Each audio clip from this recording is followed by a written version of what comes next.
il y a eu en 1917 la bataille d'Arras, qui s'est déroulée du 9 avril au 17 mai 1917, qui a été aussi une bataille de diversion par rapport au chemin des dames.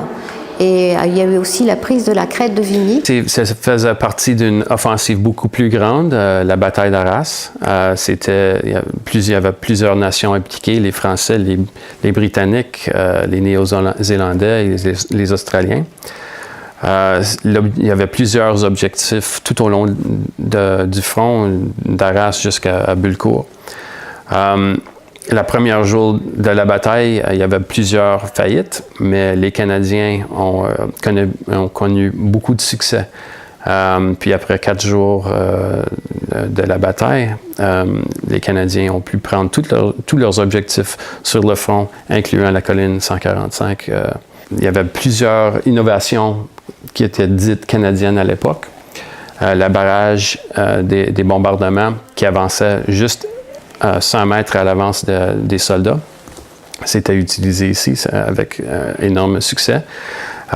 Les Canadiens ont pris des mois, 4 ou 5 mois, pour planifier l'attaque en grand détail.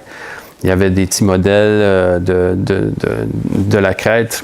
Ils ont exercé beaucoup de renseignements qui ont appliqué à planifier la bataille, puis ils ont très, très bien communiqué à tous les niveaux.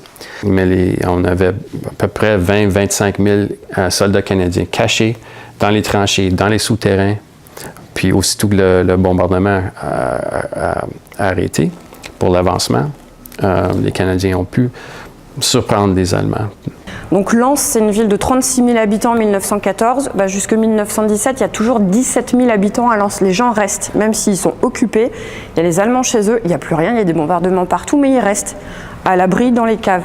Et par contre, c'est l'ordre général d'évacuation qui sera donné en 1917 par les Allemands qui fera qu'on va devoir les faire partir.